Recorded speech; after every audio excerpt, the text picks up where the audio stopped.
नमस्कार, स्वागत है आप सभी का हमारे यूट्यूब चैनल आरवीसी क्लासेस पर।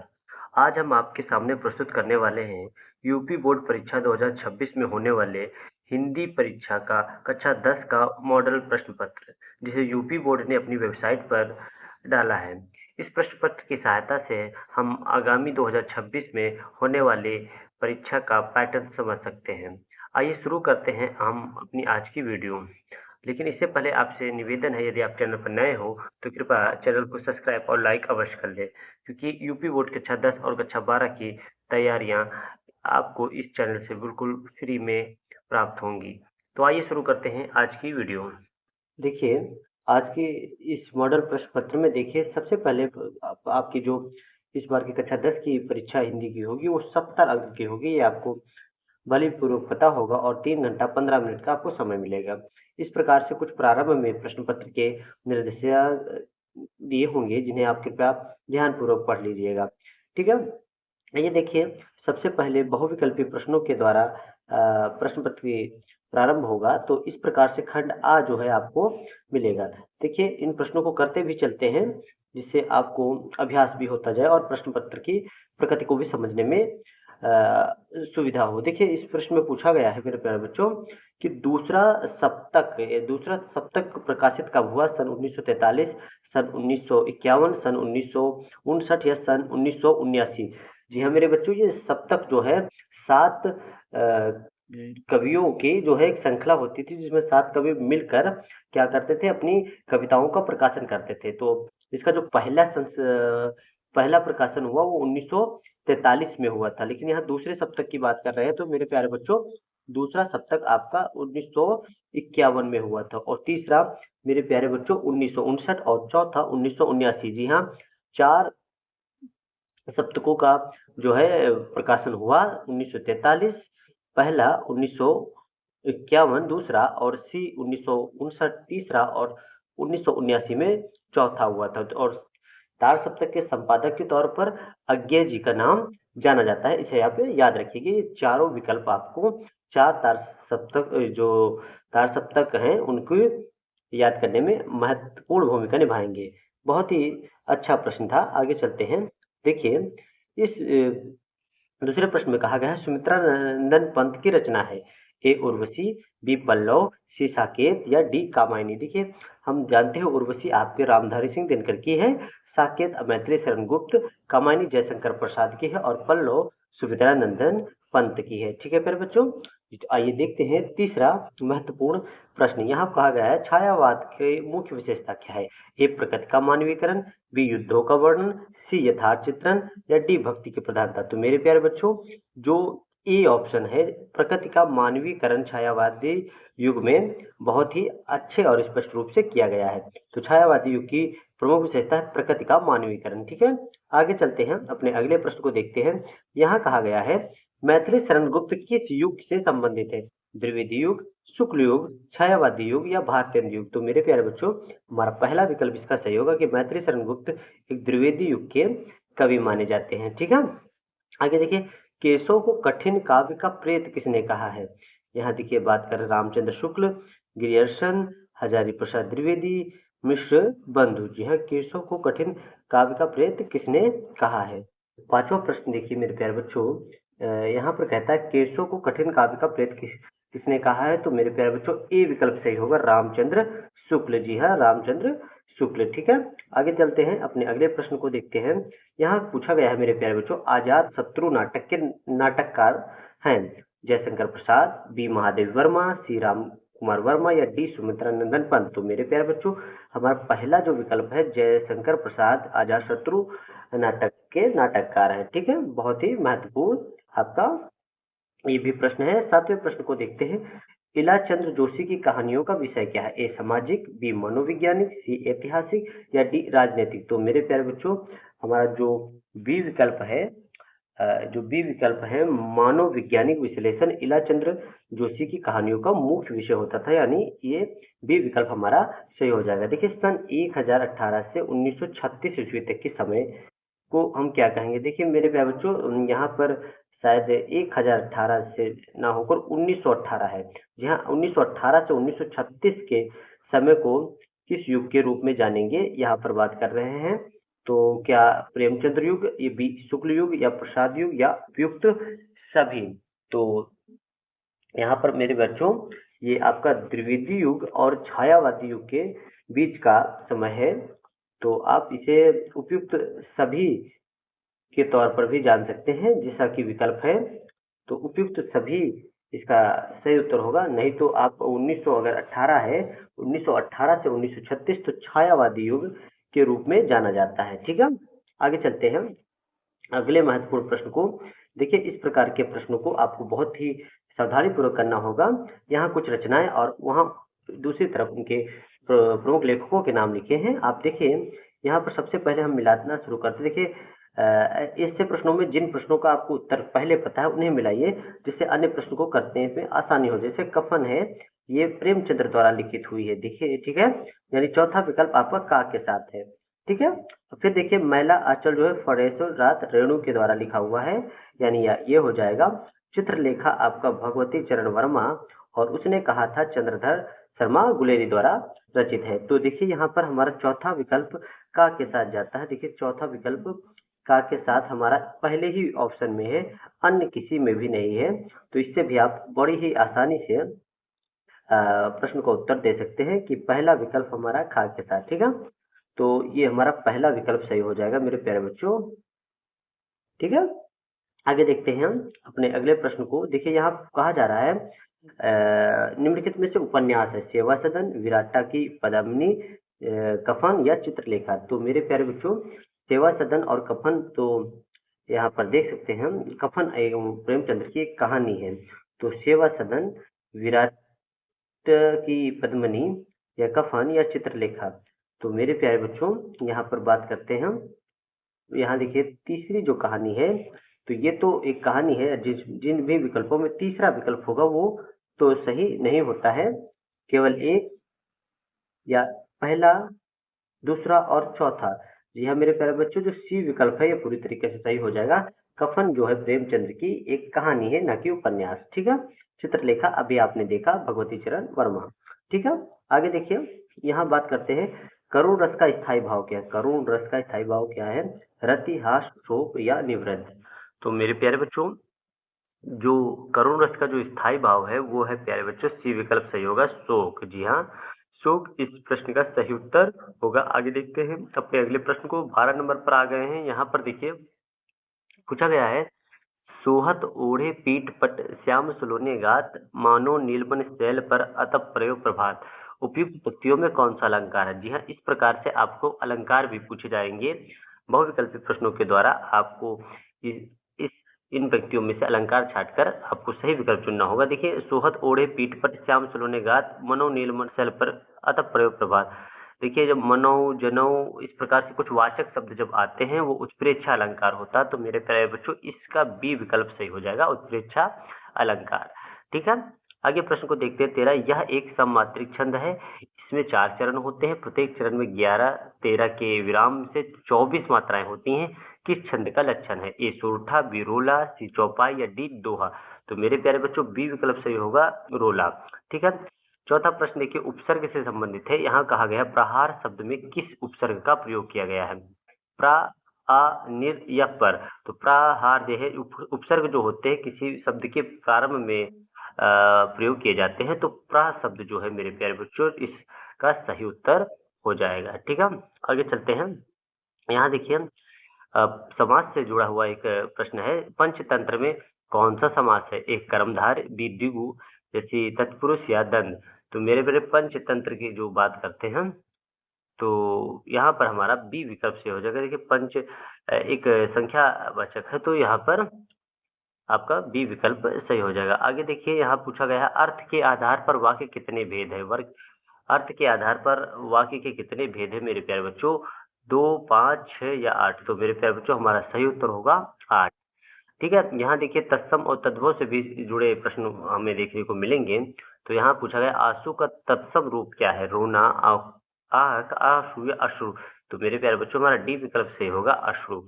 ठीक है, आगे है क्रमवाच्य में प्रधानता होती है, कर्ता की प्रधानता, भाव की प्रधानता, कर्म की प्रधानता या इनमें से कोई नहीं। तो मेरे प्यारे बच्चों, कर्मवाच्य में जो प्रधानता होती है वो एक कर्ता की प्रधानता होती है। ठीक है? देखिए ताभ्य शब्द में वचन और विभक्ति बतानी है। षष्ठी विभक्ति एकवचन, सप्तम विभक्ति द्विवचन, षष्ठी विभक्ति बहुवचन या चतुर्थ विभक्ति बहुवचन। तो मेरे प्यारे बच्चों हमारा डी विकल्प सही होगा। चतुर्थ व्यक्ति और बहुवचन। ठीक है? आगे चलते देखिए यहाँ है निम्नलिखित शब्दों में सर्वनाम क्या है? जी हाँ, सर्वनाम की बात कर रहे हैं। तो मनुष्य, बचपन या कोई या उपयुक्त सभी। जो सर्वनाम होते हैं वो संज्ञा के स्थान पर प्रयुक्त होने वाले शब्द होते हैं। तो मनुष्य, बचपन और कोई ये उपयुक्त तीनों ही आपके सर्वनाम है। तो उपयुक्त सभी इस विकल्प का सही उत्तर हो जाएगा। ठीक है प्यारे बच्चों, इस प्रकार से 20 हमको बहुविकल्पीय प्रश्न आपको परीक्षा में भी देखने को मिलेंगे और इसी प्रकार से आप इन 20 प्रश्नों को सही पूर्वक आसानी से कर सकते हैं थोड़े से अभ्यास के साथ। देखिए खंड बा आपका वर्णनात्मक प्रश्न होते हैं। इसमें देखिए इसमें गद्यांशों से जुड़े 2 गद्यांश दिए जाएंगे जिनसे 3 प्रश्न पूछे जाएंगे। आपको कोई एक गद्यांश 3 प्रश्नों का उत्तर आपको देने होते हैं। तो देखिए इस प्रकार से यहाँ पर है देखिए भिन्न भिन्न धर्मों के मानने वाले भी जो सारी दुनिया के सभी देशों में बसे हुए हैं, यहाँ भी थोड़ी-थोड़ी संख्या में पाए जाते हैं और जिस तरह यहाँ की बोलियों की गिनती आसान नहीं, उसी तरह भिन्न-भिन्न धर्मों के संप्रदायों की भी गिनती आसान नहीं। इन विभिन्नताओं को देखकर अगर अपरिचित आदमी घबरा कर कह उठे कि यह एक देश नहीं, अनेक देशों का एक समूह है, यह एक जाति नहीं, अनेक जातियों का एक समूह है, तो इसमें आश्चर्य की बात नहीं। क्योंकि ऊपर से देखने वाले को जो गहराई में नहीं जाता, विभिन्नता ही देखने में आएँगी। तो इस प्रकार से आपको ध्यानपूर्वक पैसेज को पढ़ना होगा और इसी से जुड़े 3 प्रश्नों का उत्तर देने होते हैं। देखिए उपयुक्त गद्यांश का संदर्भ लिखिए। तो मेरे प्यारे बच्चों संदर्भ में आपको पाठ का नाम और लेखक का नाम लिखना होगा जिससे संबंधित ये गद्यांश आया हुआ होता है। तो और ये जो पैसेज है या गद्यांश है आप जानते हैं कि राजेंद्र प्रसाद द्वारा भारतीय संस्कृति नामक पाठ से लिया गया है। ठीक है? आप इसका संदर्भ लिख देंगे और आपका एक यहाँ से 2 नंबर प्राप्त होते हैं। फिर अगले प्रश्न को देखिए लेखक ने भारतीय संस्कृति को अनेक देशों का समूह क्यों कहा है? तो देखिए यहीं पर आप देखेंगे कि अगर कोई उन्होंने बताया है कि भारत में इतने संप्रदाय हैं और इतनी बोलियाँ हैं कि जिनकी गिनती करना आसान नहीं है। और अगर कोई अपरिचित जो भारत को अच्छे से जानता नहीं है, अगर अपरिचित आदमी आता है और ये सब विभिन्नताएँ और बोलियों को देखता है तो वो इसे एक देश ना कहकर देशों का समूह कह देगा। ठीक है? तो इस प्रश्न का उत्तर में आप इस प्रकार से स्पष्टीकरण देंगे और आपको 2 नंबर इस प्रश्न के उत्तर को भी प्राप्त हो जाएँगे। तीसरे प्रश्न रेखांकित अंश की व्याख्या कीजिए।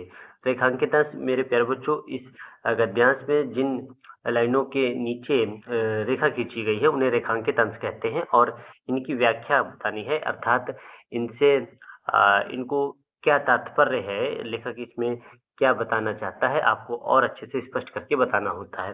देखिए यहाँ इन विभिन्नताओं को देखकर अगर अपरिचित आदमी घबराकर कह उठे कि एक देश नहीं अनेक देशों का एक समूह है, एक जाति नहीं अनेक जातियों का एक समूह है, तो इसमें आश्चर्य की बात नहीं, क्योंकि ऊपर से देखने वाले को जो गहराई में नहीं जानता विभिन्नता ही देखने को आती है। तो रेखांकित अंश की व्याख्या करते समय आपको अगर आपने पूरा चैप्टर अच्छे से पढ़ा है, तो और भी अच्छी तरीके से आप प्रत्येक रेखांकित अंश की व्याख्या कर पाएँगे। देखिए तो इसमें सीधी-सी बात है कि भारत अनेक बोलियों, अनेक संप्रदायों, अनेक त्योहारों और विभिन्नताओं में एकता का देश माना जाता है।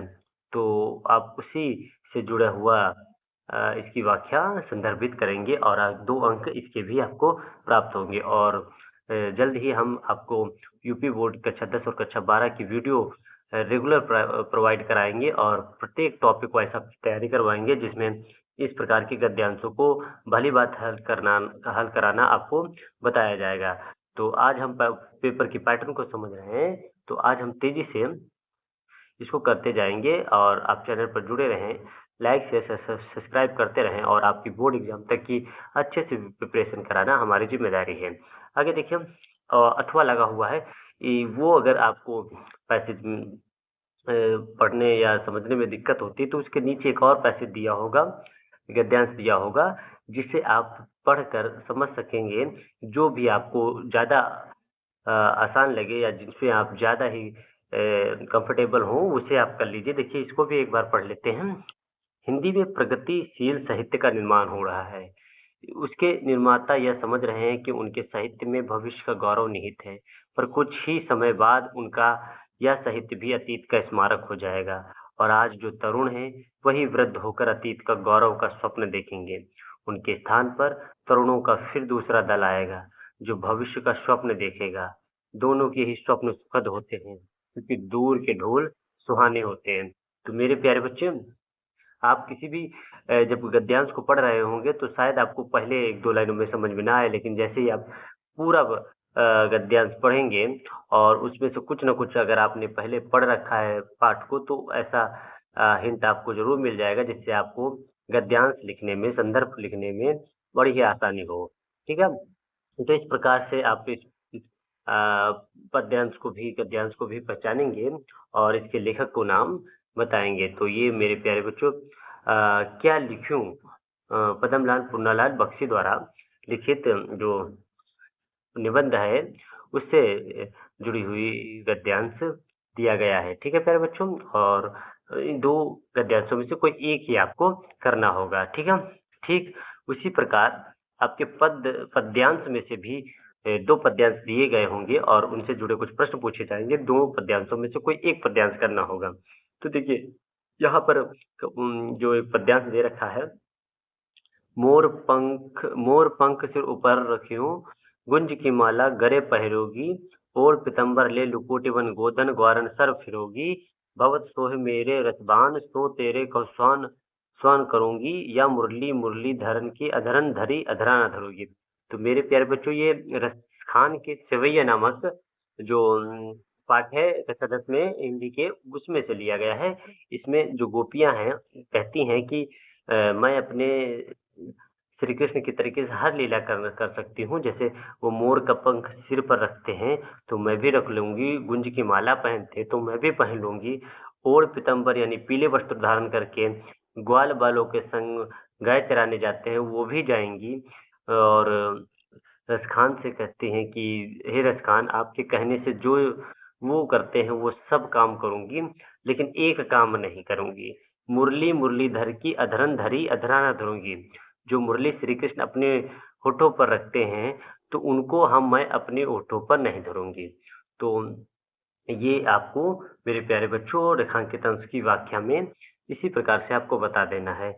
और देखिए, तीसरा भी है, कृष्ण के वियोग में व्याकुल गोपियों ने श्री कृष्ण की किन लीलाओं का अनुकरण करना चाहा है। तो आप इस पद्यांश से इस प्रश्न का बड़ी आसानी से उत्तर दे पाएंगे। और इसी के अथवा में एक दूसरा यहाँ पर लगा होगा। आप अगर उस पद्यांश को नहीं करना चाहते हैं, अगर आपको इसमें आपको ज़्यादा सुविधा हो, तो आप ये कर सकते होंगे।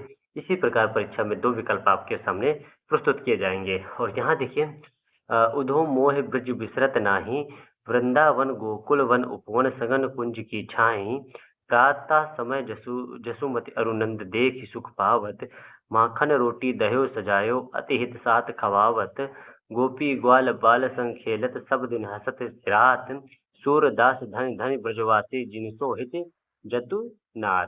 देखिए, ये जो पद्यांश है मेरे प्यारे बच्चों, इस सूरदास के पद से लिया गया है। जी हाँ, सूरदास का पद नाम से जो शीर्षक आपके कक्षा 10 के हिंदी पाठ्य पुस्तक में है, उससे लिया गया है। इसमें उधो मोह ब्रज बिसरत नाही है। इसपे श्री कृष्ण जब मथुरा चले जाते हैं और उद्धव जो उनके मित्र और मंत्री भी होते हैं, उनसे अपना हृदय की बात कहते हैं कि हे उद्धव, मुझे ब्रज भुलाया नहीं जा रहा है। वृंदावन गोकुल वन उपवन संग कुंज सघन कुंज की छाएँ, वहाँ वृंदावन के गोकुल, उपवन, संग, कुंज, छाएँ जहाँ हैं, वो कुछ भी भुलाया नहीं जा रहा है। और वो आगे बताते हैं कि वहाँ प्रातः समय जसोदा माता, नंद बाबा उनको देखकर उन्हें सुख प्राप्त होता था।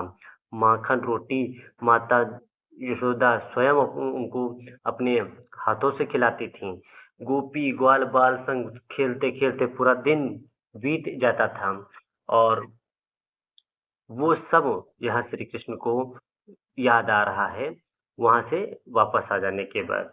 तो संदर्भ में आप सूरदास और उनके सूरसागर जो उनकी रचना में से पद नाम से शीर्षक अच्छा में लिया गया है उससे संदर्भित है ये आपका पद्यांश। रेखा के तर्ज की व्याख्या में देखिए, गोपी ग्वाल बाल संखेल सब दिन हंसत सिरात। तो यहाँ आप रेखा के तर्ज की व्याख्या में वो बात लिख सकते हैं जो अभी आपको बताई कि श्री कृष्ण किस प्रकार से ब्रज को भुला नहीं पा रहे हैं, ठीक है। अब देखिए तीसरे प्रश्न को भी है, श्री कृष्ण को ब्रज की कौन कौन सी बातें विस्मृत नहीं हो रही हैं। तो ऊपर आप ध्यान से पढ़ेंगे कि वहां का गोकुल वन उपवन सघन कुंज की छां और नंद बाबा और यशोदा माता का जो प्रेम है, उनके माता द्वारा उनको हाथ से दही रोटी खिलाना, ये सब उन्हें विस्मृत नहीं हो रहा है, ठीक है। और इस प्रकार से आप आगे बढ़ेंगे तो इस प्रकार से आपको संस्कृत गद्यांश के संस्कृत गद्यांश के जो 2 गद्यांश मिलेंगे जिनमें से एक को आपको करना होगा। देखिए लिखा भी हुआ है, साफ स्पष्ट लिखा होगा, दिए गए संस्कृत गद्यांशों में से किसी एक का संदर्भ सहित अनुवाद कीजिए। तो इस प्रकार से 2 आपके सामने प्रस्तुत होंगे, उनमें से कोई एक करना होगा। जैसे इयम नगरी विविध धर्माण संगम स्थली, महात्मा बुद्ध तीर्थंकर पार्श्वनाथ शंकराचार्य कबीर गोस्वामी तुलसीदास अन्य च बहव महात्मा अत्रागते शिवयान विचारयान प्रसारयान न न केवल दर्शने साहित्ये धर्म अपितु कलान क्षेत्राम इयम नगरी विविधधाम कलानां शिल्यानाचकृत लोके विश्रुता अतएव केशटिकाः देशे देशे सर्वत्र स्पृहन्ते।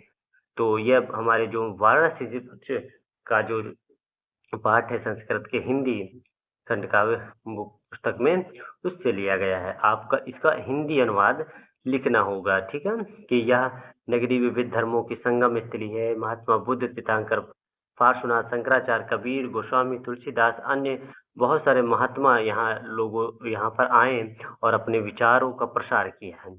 न केवल दर्शन के क्षेत्र में जब बल्कि यह कला के क्षेत्र में भी यह नगरी जो वाराणसी है ये बहुत ही प्रसिद्ध है। यहाँ पूरे लोके विश्रुता यानी दुनिया में प्रसिद्ध है। यहाँ की केश सेट का मतलब जो बनारसी साड़ियाँ हैं वो देश देश में पसंद की जाती हैं। इस प्रकार से 2 आपको संस्कृत गद्यांश के भी देखने को मिलेंगे जिनमें से आप कोई एक जो आपको अच्छे से तैयार हो उनमें से कोई एक आप आसानी से कर देंगे। और आगे देखिए, आगे जो संस्कृत पद्यांश के भी प्रश्न पूछे जाएंगे उनमें भी 2 आपको विकल्प मिलेंगे और उनमें से कोई एक आपको करना होगा जो आपको ज्यादा उपयुक्त जान पड़े। देखिए यहाँ माता गुरुत्राह भूमि खात पितोश्च अस्त्रता मन शीघ्रतम वात चिंता बहुत रहती हैं। ये यक्ष प्रश्नों से जुड़े हुए प्रश्न हैं कि माता गुरु भूमि खात्रय और इसका आपको अनुवाद करना होगा। अगर आप उसमें से जो भी आपको आसान लगे, देखिए नीचे आप दो दूरगामी चा शास्त्रो न चा पंडितः अमुक स्पष्ट वक्ता चा यो जानत सा पंडितः। जी हाँ, इन दोनों में से किसी एक का भी आप हिंदी अनुवाद लिखेंगे परीक्षा में, ठीक है। देखिए फिर यहाँ पर एक हमारा 5वां प्रश्न रहेगा कि अपने पठित खंड काव्य के आधार पर निम्नलिखित प्रश्नों में से किसी एक का उत्तर दीजिए। जी हाँ मेरे प्यारे, जो आपके खंड काव्य है अपने पठित खंड काव्य के आधार पर जी हाँ उत्तर प्रदेश में विभिन्न जिलों में अलग अलग खंड काव्य को पाठ्यक्रम में स्थान दिया गया है। आप अपने विद्यालय से अवश्य पता कर लें कि आपके जिले में और यूपी बोर्ड में किस खंड काव्य की तैयारी करके आपको जाना है। जैसे मुक्त और इन 2 प्रत्येक खंड काव्य में जो भी आपका है उनमें आपको 2 विकल्प मिलेंगे, 2 प्रश्न मिलेंगे, दोनों में से किसी एक को करना पड़ेगा। जैसे मुक्ति दूत खंड काव्य के आधार पर गांधी जी का चरित्र चित्रण या मुक्ति दूत खंड काव्य चतुर्थ सर्ग के कथानक अपने शब्दों में। तो जिस जिले में इस प्रश्न को खंड काव्य को स्थान मिला है वहां के बच्चे इन 2 प्रश्नों को करेंगे। बाकी ज्योति जवाहर खंड काव्य के आधार पर ये 2 है, मेवाड़ मुकुट अग्र पूजा और जय सुभाष जो है खंड काव्य से जुड़े 2 प्रश्न हैं। इनमें से कोई एक प्रश्न वहां के विद्यार्थी करेंगे जहां जय सुभाष के खंड काव्य के बच्चों को करना है। तो ये सभी आप अपने खंड पता कर लेंगे कि खंड हमें कौन सा खंड काव्य पढ़ना है, ठीक है। मातृभूमि के लिए खंड काव्य ठीक है। कर्ण खंड काव्य से जुड़े 2 प्रश्न, करमवीर भरत और तुमुल खंड काव्य। इतने खंड काव्यों को यूपी बोर्ड में हिंदी कक्षा 10 के पाठ्यक्रम में जगह मिली है और विभिन्न जो उत्तर प्रदेश के समस्त जिलों में इन्हीं खंड काव्यों को अध्ययन करना है और विद्यार्थी अपने अनुसार अपने जिले में जिस भी जिले से यूपी बोर्ड की तैयारी कर रहे हैं कक्षा 10 की, अपने खंड काव्य को अच्छे से पता कर ले और उससे जुड़े जो 2 प्रश्न आपको हर बार परीक्षा में लगभग पूछे जाते हैं, उनमें से एक को या दोनों को बहुत अच्छे से तैयार कर लें, ठीक है? आगे देखिए 6 नंबर पर प्रश्न पर होगा, दिए गए लेखकों में से किसी एक का जीवन परिचय देते हुए उनकी एक प्रमुख रचना का उल्लेख करना होगा, शब्द सीमा अधिकतम 80 शब्द। ठीक है? राजेंद्र प्रसाद, रामधारी सिंह दिनकर या आचार्य रामचंद्र शुक्ल, तीनों में से जो भी आपको रचना और लेखक और उनकी रचनाएँ अच्छे से तैयार होंगी, उनमें से किसी एक को आप बहुत अच्छे से लिख देंगे और अधिकतम 80 शब्दों में और आपको ये 5 नंबर का प्रश्न है और इनको आप अच्छे से तैयार करके और अच्छे से लिखेंगे, तो इसमें पूर्ण अंक प्राप्त होने की पूरी संभावना रहती है। आगे दिए गए कवियों में से किसी एक का जीवन परिचय देते हुए उनकी प्रमुख रचना लिखिए। बिहारी लाल, सूरदास, मैथिली शरण गुप्त। जी हाँ, तीनों में से किसी एक को आप लिख देंगे जिनमें आप परिचित हैं, ठीक है? अब और अपनी पाठ्य पुस्तक के 2-2, 3-3 जो कवि हैं और लेखक हैं, उनके आप अच्छे से तैयार कर लेंगे और इसमें कोई भी आपको असुविधा नहीं होने वाली है। प्रश्न 7 रहेगा आपका, अपनी पाठ्य पुस्तक से कंठस्थ कोई एक श्लोक लिखिए जो इस प्रश्न पत्र में ना आया हो। जी हाँ, अपनी पाठ्य पुस्तक से जो आपको एक श्लोक लिखना होगा, जो इस प्रश्न पत्र में ना आया हो, ये साफ कहा गया है। जी हाँ, देखिए अभी आपने देखा कि यहाँ 2 श्लोकों को आपको हिंदी में अर्थ पूछा गया है। उनका अनुवाद पूछा गया है यहाँ पर। तो आप इनको ना लिख दिएगा, वो साफ-साफ प्रश्न पत्र में कहा गया है। आपको कोई एक अन्य और भी याद रखना होगा। ठीक है प्यारे बच्चों? तो आप कम से कम 3 आप श्लोकों को याद कर लें क्योंकि 2 परीक्षा में आते हैं। और अगर आपके याद किए हुए आपने 2 याद किए, दोनों ही याद गए, तो आपको हो सकता है समस्या अगर 3 आप याद कर लेते हैं, तो किसी भी प्रकार को आप दुविधा में नहीं पड़ेंगे, ठीक है? आगे देखिए 8वें प्रश्न को निम्नलिखित में से किन्हीं 2 प्रश्नों का उत्तर संस्कृत में दीजिए। देखिए इस प्रकार से 4 प्रश्न आपको मिलेंगे और जो 2 प्रश्नों का उत्तर आपको संस्कृत में देना होगा, ठीक है? और हाँ, आप भारतीय संस्कृतमूलं किम् अस्ति? का संस्कृतिः सदा गतिशीला वर्तते। गुरुराज केन सा युद्धमकरोत्? चंद्रशेखर का आसीत्। ये कुछ कुछ प्रश्न आपको हिंदी में की जो सॉरी माफ करिएगा, जो संस्कृत है उसमें आपको पढ़ के जाना है और 2 प्रश्नों का उत्तर देना है, बहुत ही आसान होते हैं। आप एक बार पढ़ेंगे और अवश्य आप इन्हें कर पाएँगे। देखिए फिर उसके बाद हमारा प्रश्न होगा निम्नलिखित में से किसी एक विषय पर निबंध लिखिए।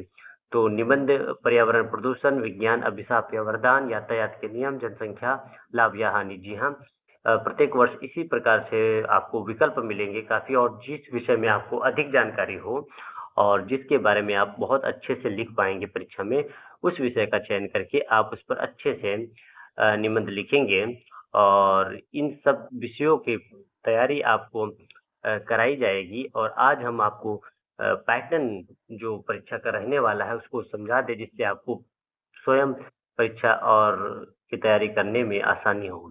तो देखिए 10वां प्रश्न रहेगा उत्तर मध्य रेलवे को एक ऐसा शिकायती पत्र लिखें जिसमें ट्रेन में साफ-सफाई और सुविधाएँ ना उपलब्ध होने का उल्लेख किया गया हो।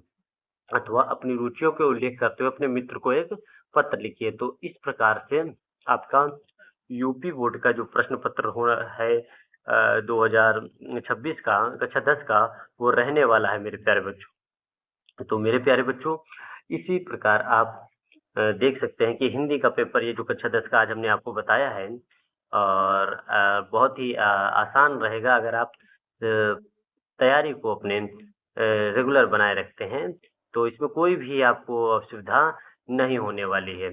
तो आशा करते हैं कि ये जो हमारा मॉडल प्रश्न पत्र आपको समझाने का जो प्रयास है, वो आपको प्रस्तुति पसंद आई होगी और आगे यूपी बोर्ड की परीक्षा की तैयारी के लिए जुड़े रहने के लिए चैनल को लाइक, शेयर और सब्सक्राइब अवश्य कर दें। और आप सभी का चैनल से जुड़ने के लिए बहुत-बहुत